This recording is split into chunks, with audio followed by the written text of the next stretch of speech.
Hey, what's up, Exit the Matrix family? Bob here. Hey guys, I hope you're having a great day. Thank you for joining me on this morning talk.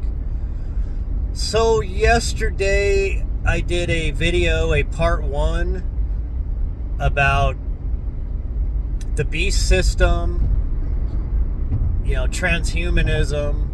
Essentially it's a breakdown of the prophecy known as Revelation that you'll find in the Bible, the last book, right? And we were talking about, just for one, breaking down, what is the beast? Because a lot of Christians have been led to believe it's like an economic system and, all these different things, and some believe it is like some monster Leviathan, that comes up out of the sea, like they take it, face value, instead of understanding it's an allegory. It's got hidden symbology and such in it, and layers of allegories and such. I mean, it's not a very simple thing for most people to break down. But I believe that warning of the Antichrist and the beast system and all that is, we're watching that take place in our time. And it was explained by somebody that was living 2,000 years ago, that had these visions, this prophecy, John of Patmos, right? And some people believe that it was about it was an allegory about the Roman, empire, and that it was tied to those times. And there is, like I said, there's truth to that, but it's layered. There was a future prophecy in there too as part of that layer. And we didn't understand this beast system and all this, because for a long time Christians were talking about, it's going to be like a tattoo or some mark, or something that's in your hand or on your forehead, a barcode, a microchip, right? I mean, this stuff's been talked about for quite a while, since I was a kid, and I used to delve heavy into, Bible prophecy, in my later teenage years and my early 20s and such. And I used to eat up everything that was Bible prophecy, and Bible code, all that kind of stuff. And anyways, I explained to you guys yesterday what the beast really is. It's the human body. The body is the beast. It's the lower carnal form. It's the third dimensional vessel that the spirit takes on to experience this realm. And you have a spirit that comes from a higher vibratory dimensional realm of pure love and light and such. I know that sounds so cliche, but it is, folks. I mean, listen to NDE accounts. Like, that's essentially God is the embodiment of love and light, and that God, that source of all creation, is energy. I mean, energy, sound resonance, love, and light are all the same. They just take on different forms in this realm. So the spirit comes from a high level, a high dimension, a high vibratory state, a high energy state. And when it immerses itself into this realm, the portal into this realm is through the female, through the fetus. The spirit enters the fetus, the baby's born through the tunnel, through the mother, right? Through the womb, out of the womb, into this world. And at that point, you take on the persona of being a human being. But the spirit is not a human, okay? The body, the human body, is the beast. The spirit has entered the beast. And forever, while you're experiencing this realm, you are in a world of duality, of polarities, of there's a battle that takes place between light and dark, right? Between the spirit and the body, the animal desires of the body. That's what everybody strives against. And when you think back to what Yeshua said, right, that we strive against principalities, powers of this world, you got to understand, folks, that was multi-layered allegory he was teaching too. He was also talking about the principalities of the body, of the makeup of this realm, the beast body, where, look, that's where your sin comes from, is you're giving into the animal desires of the flesh, of the body. The body strives for survival. The body strives for pleasure, for food, for, nourishment, for all these things that it needs to survive, right? And the spirit doesn't need any of that. The realm we come from, the higher dimension, we are in that realm. We're in a realm of pure manifestation where we speak telepathically. We can manifest anything we want. It's actually more physical and real than this realm, I've heard. But see, in that realm, energy can take on any form. Everything is alive and vibrant. And you're aware of colors you don't even see here on Earth. You're aware, you can hear what you can't hear here. You can even go within people. When you're out of the body, when you're in the spirit, you can even feel people's emotions through them, look through their eyes, see things from 360-degree, view. This is all spoken about by people that have NDEs when they pop out of the body, even people that have controlled out-of-body experiences.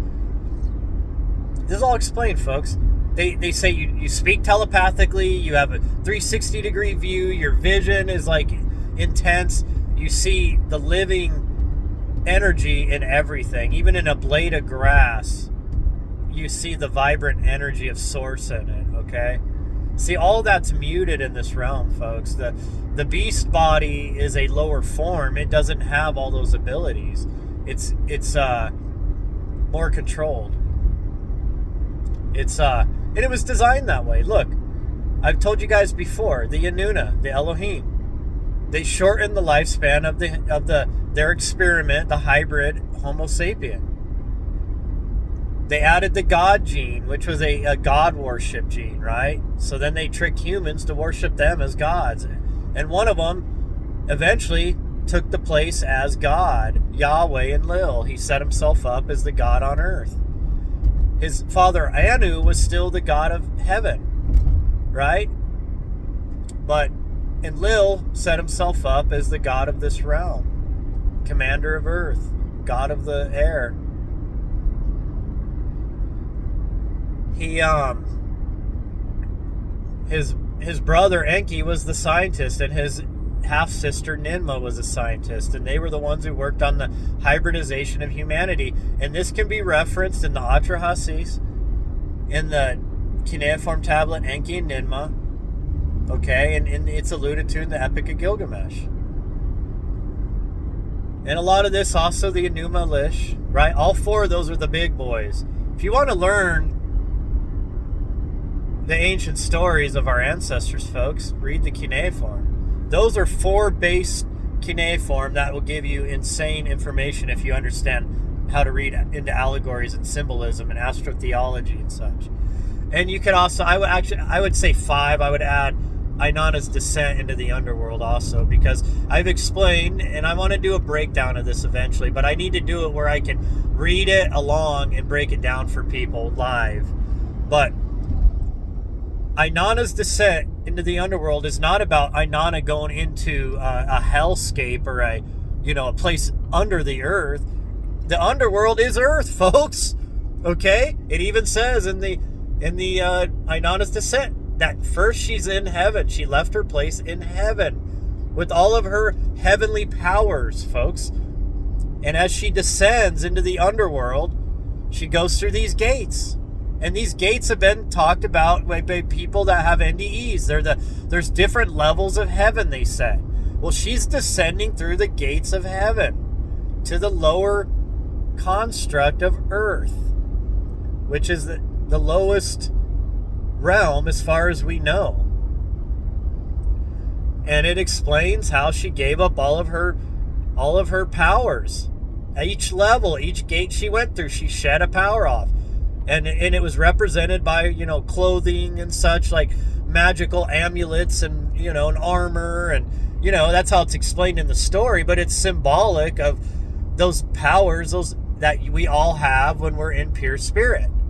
But when you come into this realm, you shed all those powers.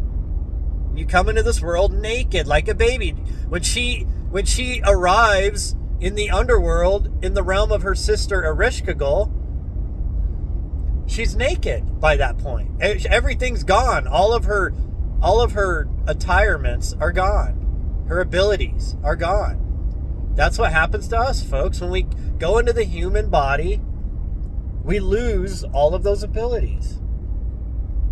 So look, folks, I know some of you are saying, come on, get back to Revelation. This has nothing to do with it. Oh, yes, it does, folks. You got to understand. See, I'm building the backstory for you, the understanding of the Spirit and all of this. You got to understand this stuff. If you don't understand this stuff, you'll never understand these allegories and the symbolism that you'll find in occultic knowledge, which Revelation is awash in occultic knowledge, folks. It's an occultic manuscript. Have you ever wondered why it reads so different from the rest of the Bible? I mean, yes, it has some references back to the Bible. Of course it did, because the person or the persons that wrote this were Judean. Or they were of the Judean faith, but they were converted to this new Christian faith, or the following of Yeshua, the master mystic, right? So more than likely, this person was also an Essene. So an Essene would have understand all of the ancient teachings of the spirit, mind, and body connection, okay? The Essenes understood all this, folks. The mystery school teachings. So it's obvious that Revelation was written by somebody that understood all of this stuff, okay? It even talks about the new light body, right? Bringing heaven to earth. And then in the twinkle of an eye, people be changed into their new incorruptible form. Folks, in the blink of an eye, that's when you die. Don't you get it? When you cross out of this realm, boom, you're back in your spirit. Or you're a spirit. You're fully aware in the spirit. And you have left the human body, the beast. Now you're back to your full power. You can get downloads from the universe. You know all of the knowledge of the universe. Now you can speak telepathically. Now you can heal. Now you can manipulate energy. You can manifest instantly. You know all these things. You can see energy down, vibrant colors you've never seen before. You can see beyond the light spectrum, hear beyond the limited hearing capacity of a human being. See, folks, the human body was limited on purpose by the Anuna, by the Elohim. They had to figure out how to bring in spirit to inhabit these avatars they created to be their slave workers. But they had to limit the abilities of the spirit. You couldn't have a spirit come into a human body with the full knowledge that it's a powerful God, okay? Because that's what we are, folks. I know, I'm blasphemous for speaking this. Even though Yeshua even taught, don't you know ye are gods? We are gods, folks. We're gods that get squeezed into a little human vessel that limits our abilities, that filters our abilities. And then we take on the persona of being a human. We forget our home, where we came from. And then now we're striving against the flesh that we have entered. We're striving against the beast. Okay? 666. 6 electrons, 6 neutrons, 6 protons. The carbon-based human body. Folks, the number of man is 666. Yes, folks.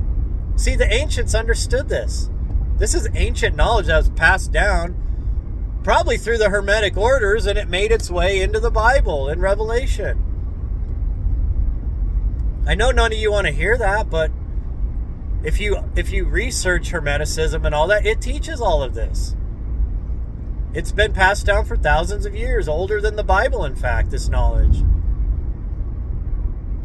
And no, folks, the Bible was not written real time by Noah and Moses and all this. It's such a joke, man. Come on. It's time, folks, to wake up. It's time to wake up, folks. The beast, yes, the beast can be an allegory of the worldwide power system of the rulers of this realm and their corrupt governments and their corrupt law, maritime law, their corrupt economic systems that are designed to enslave all of humanity and debt slavery and such. Oh yes, trust me, that can be an allegory for the beast also. But see, that's just a construct of the beasts, of the humans of this realm, of the carnal, lower dimensional aspect that you take on when you come into this realm of the ignorance, right? Like Yaldabaoth. We're like, when you take on the human body, you're like Yaldabaoth in a way. You know, you just, you're ignorant. You don't understand reality. You're just, all of a sudden you pop up here and you're like, oh wow, you know, and what's going on here? And now, then you get programmed from the day that you're born into how to act like a human being. What religion to follow, what ideology to believe in, right? How to act. It's so interesting, folks. I mean, look,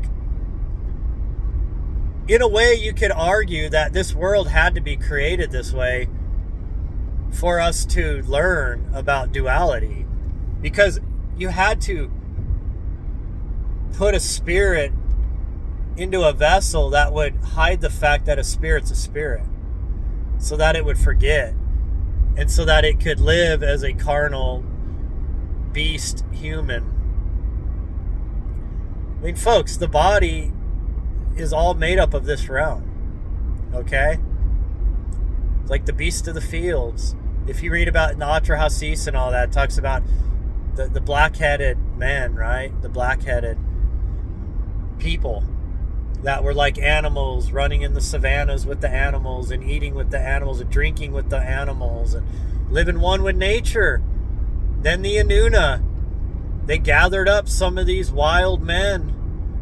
Then they mixed their DNA with them. They upgraded their DNA. They domesticated them like we do animals, right? Cats and dogs and such. And then they taught them how to build civilization. And then eventually they set themselves up as the gods over these humans. And then some of you would say, well, why are there different races? Because this argument goes on and on and on. Oh, it's from people that live in colder climates and hotter climates over millions of years. No, folks. The Anunnaki put their own genetic markers on their distinct races that they had worshipped them, that they led to build civilization. Think about this. What do farmers do, folks, with their cattle? Or ranchers, sorry. If they're in an area where there's other ranches and they all share like public land, you know, to graze their animals and all that, they have to mark their animals, right? They brand them. They brand them. Think about it. Branded content and all that, right? They brand them. So the Anunnaki that were involved in hybridizing humanity, well, some of these ones they'd fought over their own territories, and and look, these were advanced beings, folks. The Inuna, the Elohim, the powerful ones, right? Some of them branded their own humans. They gave them their own distinct features, right? That's where the races came from, folks. The root races. It was not all this. Oh, I'm not going to get into the argument. I mean, my God, dude, evolution is a joke, folks. You guys got to understand. Look, Earth is a realm of entropy, okay? Which means everything degrades. Humans are not evolving. Animals are not evolving. Everything is devolving, okay? The whole evolution thing's a lie. And on top of that, folks, this is a simulation, okay? It's a simulation. Everything's a program, okay? All living things in this realm are programs of the source energy, of those energy particles that are like the pixels in Minecraft or something that build the illusion of a world, of things. That's all it is. It's energy, particles, and empty space, okay? I can't even believe that Darwin-style evolution is still even mentioned in society. I mean, these same people that yell, the science, they ignore quantum physics. Have you ever noticed that? They never bring it up. They just like, oh, that's just make believe. I believe in, physical science. Even though there's no such thing as physical. These people are clowns, folks. I mean, look, people on the far right, people on the far left, they're clowns. We're all stuck in the middle between these idiots, right? One end has a totally simplified, idiotic version of what God and who God is. And the other end is they think they came from pond scum and monkeys, and that they're evolving. Everything's evolving better and this and that. And they believe one species can become another species, which there's no proof of it. I mean, these people are clowns, dude. They're all clowns. I mean, folks, look, I shouldn't be talking bad about our brothers and sisters. Look, we all come from the source. We are all brothers and sisters. But yes, it's easy to get caught up in this realm. So, folks, what I've been doing is I've been building all this. I'm trying to build up some knowledge in your mind here so that you can understand Revelation, okay? Truly understand what it means. Now, I'm going to have to pick this up tomorrow, folks. I'm almost to work.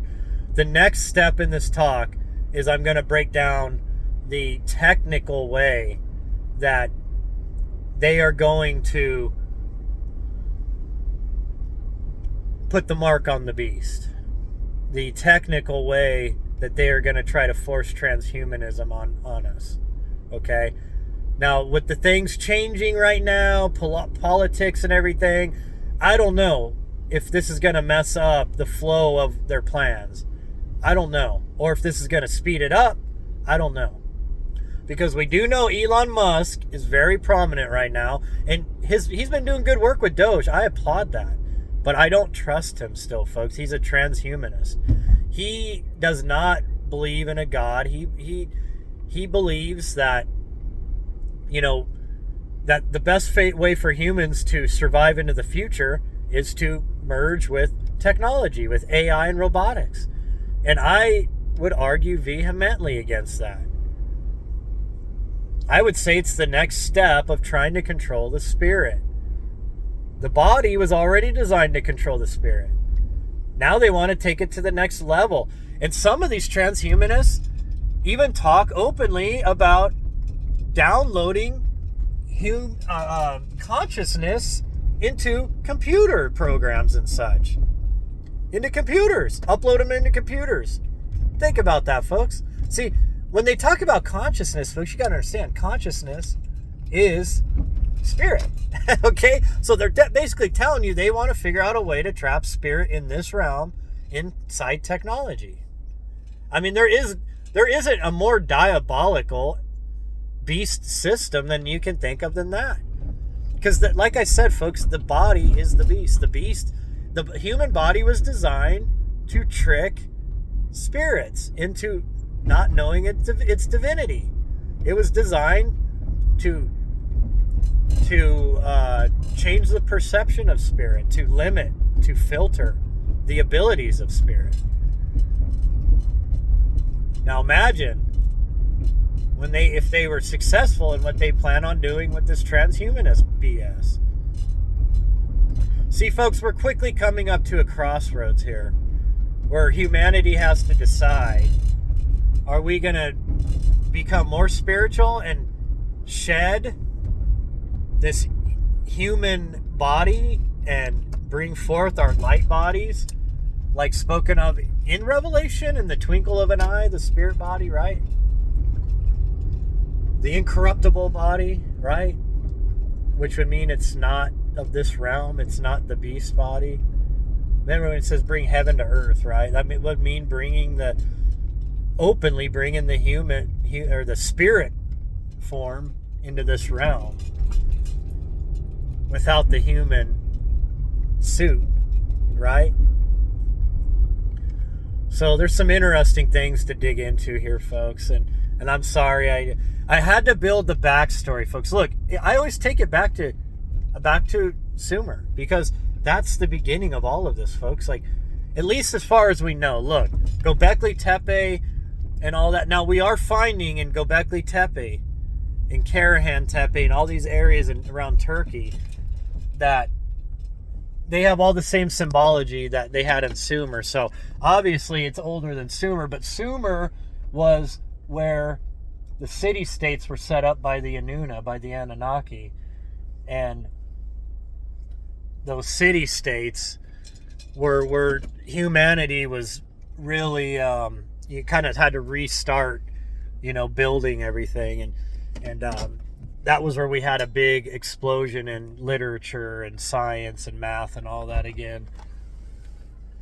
And this is because humanity, sorry, I had to check some. Humanity had to go through a reset, okay? The Earth, sorry, the Earth, folks, went through a reset. The Earth always goes through resets, okay?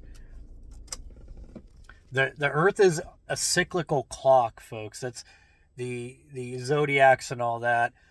They just, for this realm to be created and utilized the way it is, they had to create this construct of time and matter, right?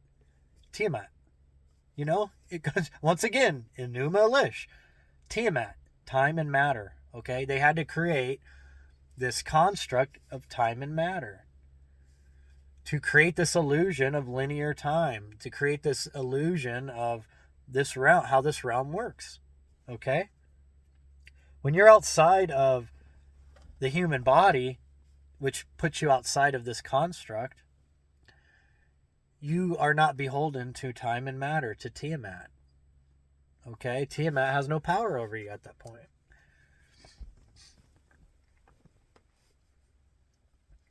But these people, they want to take it further than that, man.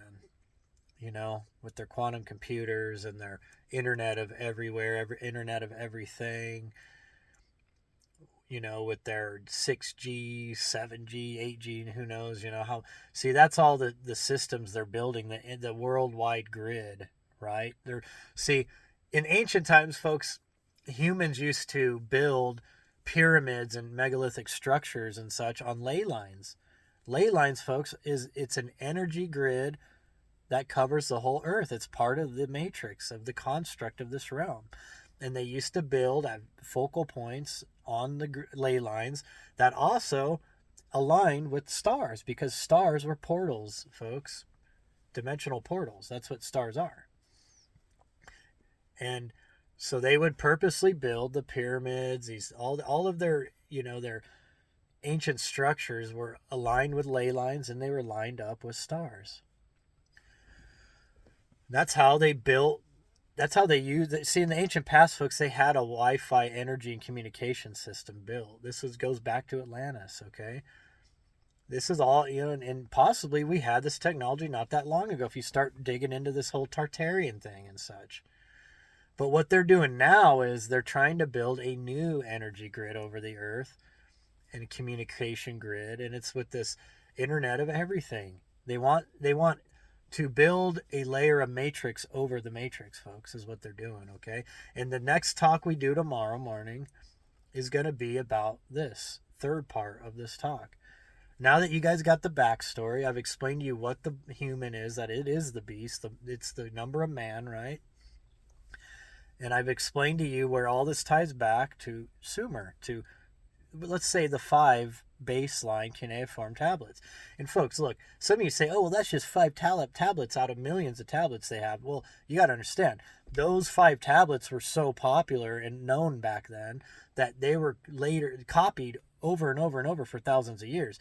See, a lot of these cuneiform, they started in Sumer, over 4,000 years ago when they were written, and they were passed down through the Assyrians, through the Babylonians, through the Hittites, through all these Mesopotamian cultures. And some of them changed the stories, like the original Enuma Elish, which we have fragments of, has Enki as the god that overcomes Tiamat, time and matter, right?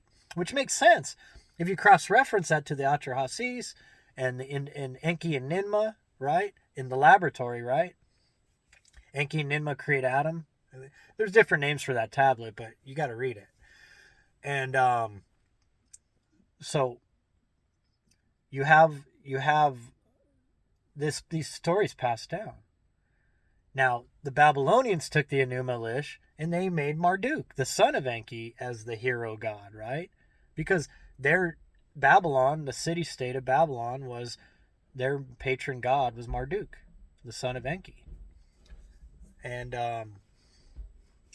so they usurped Enki in their storyline. But, so you got to understand, folks, like when people talk about the Atrahasis, the Enuma Elish, these different stories, you got to understand there's different variations of these stories. They were written and rewritten many, many times.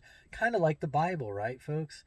For those that say, oh, it's the uncorruptible, unchangeable word of the Lord of heaven, Yahweh, right? Well, no, because you got, what, tens of thousands of variations of the Bible. Different translations, different versions. Some have these books, some don't. Some add these books, some don't. I mean, look at like Mormons, the Catholics, I mean, the Eastern Orthodox, the Lutherans, the Anglicans, oh my God, there's like so many, the Protestants, so many different versions of the Bible. And so, then they added in rapture later on, and then they added in later on the thoughts of these belief in hell. And so many misconcepts and changes have happened, folks. But they did it with the cuneiform too, okay, to be fair. There's different variations of these ancient stories. So you got to understand that too. Look, even that happened with the cuneiform, so. But the further back you go, the clearer picture you get of this whole storyline. Okay, folks? And look, the reason why they keep making fun of this whole Anunnaki thing, that Zecharia Sitchin made this up, and which he didn't. Look, George Smith in the 1800s translated the Epic of Gilgamesh. Okay? And in that translation, he established the word Anunnaki. Now, in the older texts, they're called the Anuna. In the later ones, they were called the Anunnaki, but it's the same characters. And in fact, in the Atrahasis, it says the Anuna and the Anunnaki, which lends me to believe that the Atrahasis, at least the version that we've been getting in the public, is a merging of the older story with the newer story, the older term of the Anuna with the newer term of Anunnaki, okay? And in the Bible, they're called the Elohim. Okay? The gods. Right? Not God. Doesn't say, come, let make man in the image of God. No, folks. Every Christian spurts that BS. It quite distinctly says, and look, I'm paraphrasing, but you get my point. It doesn't say God in the image of God. It says in the image of the gods. Come, let us make man in our image after our likeness. That's what Elohim means, folks. You've all been lied to, man. It's the Anuna Council. It's the same characters in the cuneiform. Okay? Come on, folks. Look, you really think this is the form of God, the beast? I don't think that's the Antichrist teaching you that. You think the beast body is the powerful form of the creator of all, of the source of everything. What? This beast body is how the source of everything looks? Give me a break, folks. Think about the stupidity of when you claim that, look, we're all made in God's image. Yeah, we're all made in the God's image. You could say the Anunnaki's image, okay? Yeah, you've been talking BS your whole life if you've been saying that over and over and over. But yet you can go back to the Hebrew, research Elohim, and you'll see it says the gods. Now, you go to Pastor Dan, and he's going to lie to you, and he's going to say, well, he may not lie, he may just be that stupid, but he's going to say, well, here's the thing here. Actually, it stands for the Trinity. That's why it says the gods, because it's God the Trinity. Come on, folks. It's such BS, dude. It's the gods, because the Elohim are the Anuna, are the Anunnaki. Whether you like it or not, it don't matter. I don't really care what you think, because it's in the writing, okay? Now, so some of you will be like, I believe everything the Bible says. It's 100%. Okay, then believe that, because it tells you it's the gods. We are made in the image of the gods, of these carnal beings that were here on earth. Not the God, the creator of all. I mean, you're talking about a total creation. That's God. God's not a human being. What are you smoking on, man?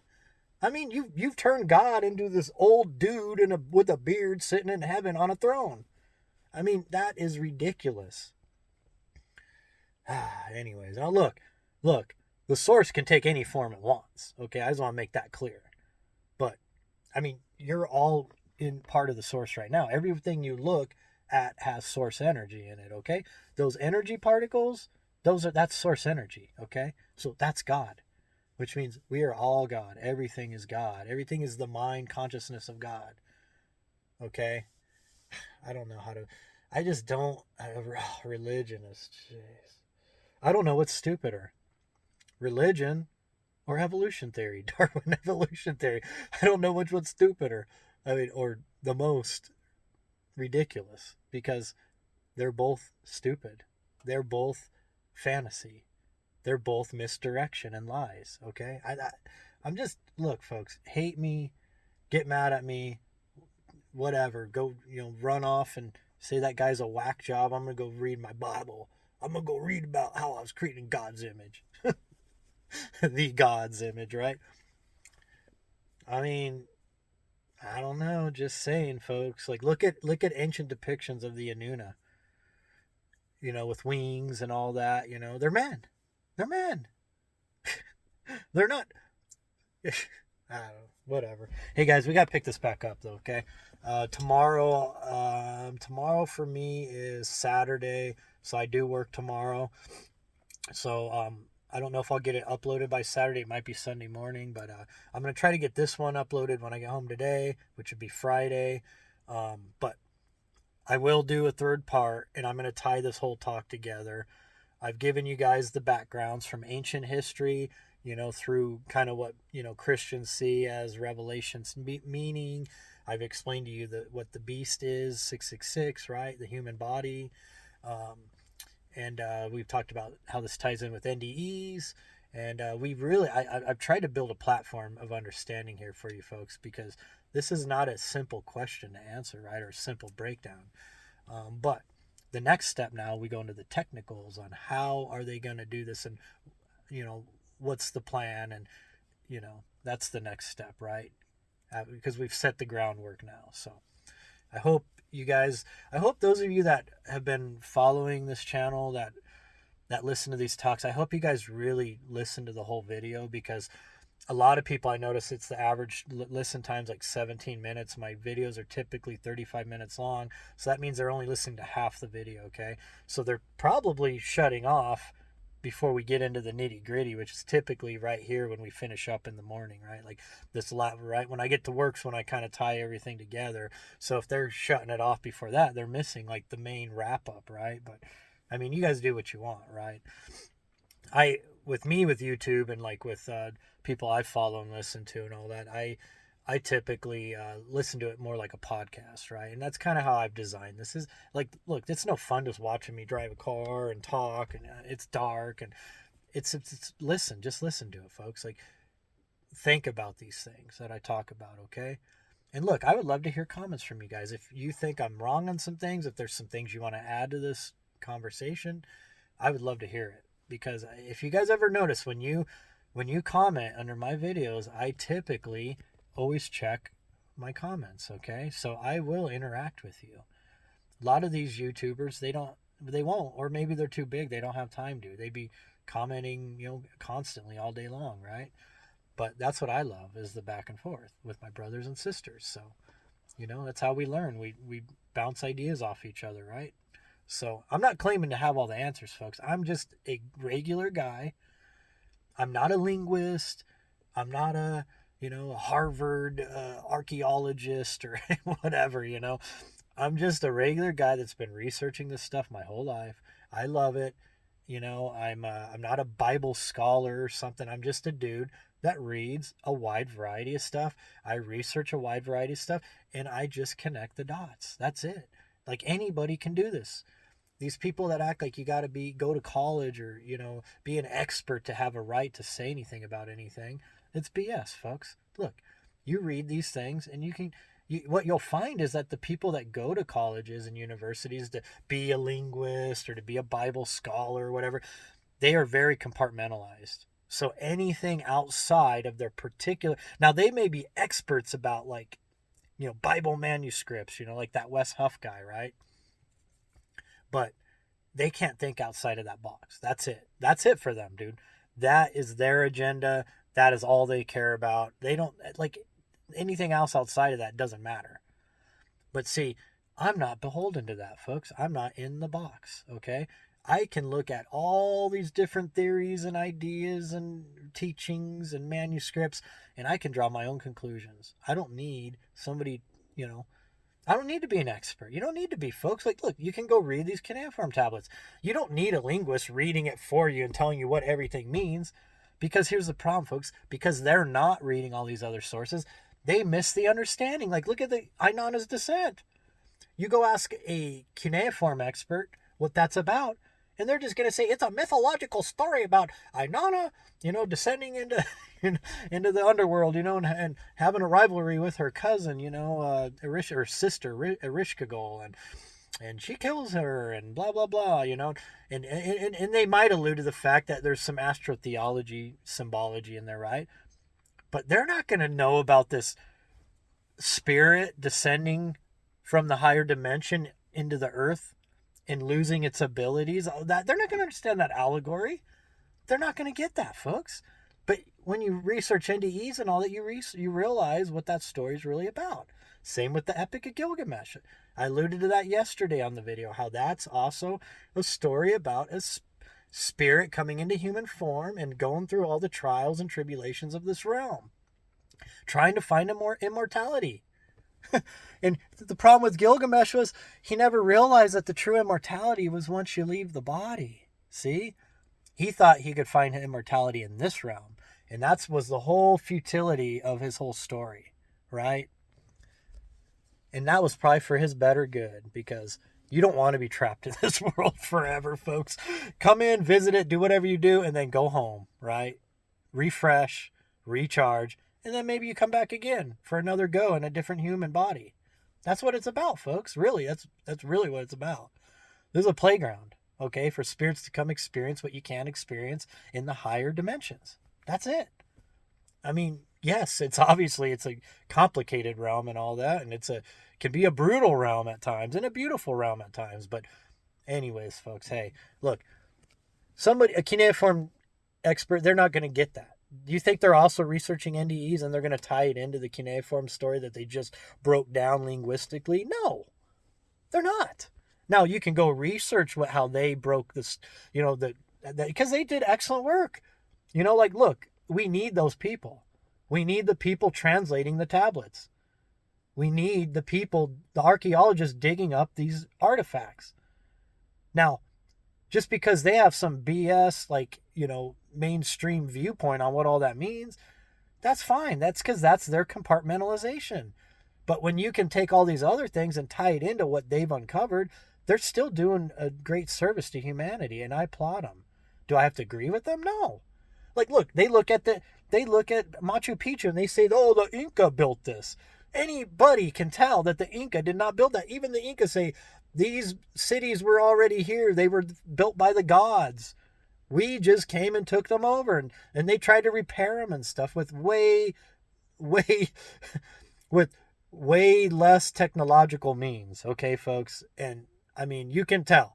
Megalithic, perfectly fitted blocks. And then you can see the Inca, their work on top of that. Like jumbled rocks that they use some primitive mortar to hold together and stuff. I mean, my God, folks, come on. The Inca did not build Machu Picchu, the Teotihuacans. I mean, you look at all these Puma Punka and all these insane sites and in Chile and in Peru and what's the other one? The country right next to them that has a bunch of this stuff in it. Anyways, look, all throughout South America and all that. You look at all these sites. I mean, in Latin America, a lot of that was pre-Aztec, was pre-Inca, was pre-Mayan. Okay, that is it. Look, folks, I've told you, entropy, law of entropy. This realm is degrading, and I think what happens when there's a reset, it restarts that. That not evolution, but that entropy clock. Okay. So, anyways, guys, hey, I appreciate you guys. I love you guys. Let me know what you think. Like the videos, comment, share them, please. My channel is highly limited on reach, because the subjects we talk about here are not subjects that YouTube looks highly upon. So, anyways, guys, I appreciate you guys. I love you, and I'll talk to you later.